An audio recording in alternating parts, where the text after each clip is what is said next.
అమ్మో అమ్మోరు తల్లి దుర్గా భవాని ఏడు కొండల స్వామి వెంకటేశ్వర స్వామి.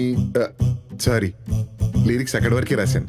నా ప్రార్థనని మీ ముక్కోటి దేవతలకి కలిసి చేయాలనుంది కానీ టేబుల్ పైన ప్లేస్ సరిపోదు కదా, అందుకని మీకు మాత్రమే చేస్తున్నాను. ఈ మెసేజ్ని మిగతా వాళ్ళందరికీ మీరు ఫార్వర్డ్ చేయండి. నాకు సీఎంలు పిఎంలు అవ్వాలని పెద్ద పెద్ద కోరికలేం లేవు స్వామి. ఈ కంపెనీలో ఒక మంచి పొజిషన్లో ఉంటే చాలు. అంటే రోజు ఒకే పని చేసి బోర్ కొడుతుంది కదా, మీకు తెలియదే ఉంది. మీరే వరాలిస్తారు, మీరే శపిస్తారు, యుద్ధాలు ఇవన్నీ మీకు తెలుసు కదా. అందుకని ఈ కంపెనీ బ్రాంచ్ డైరెక్టర్ని వేరే దిశకి డైరెక్ట్ చేసి ఆ పొజిషన్లో నన్ను కూర్చోబెట్టండి స్వామి. Good morning sir. Good morning Naresh.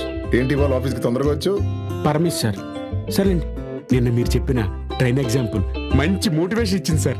నీకు ఇంకో విషయం చెప్పాలి. ఎగ్జాంపుల్ అయితే వద్దు సార్. ఆఫీస్కి టైంకి వచ్చేవాడిని ఎంప్లాయ్ అంటారు, టైం కంటే ముందుకు వచ్చేవాడిని పని పాట లేని ఎంప్లాయ్ అంటారు. సో వెళ్ళి పని చూసుకో. సరే సార్. స్వామి, మన డిస్కషన్ని ఇంకోసారి వీడి కనుక డిస్టర్బ్ చేస్తే ఆయన్ని భస్మం చేసేలా ఒక వరం కూడా ప్రసాదించు స్వామి. Thank you.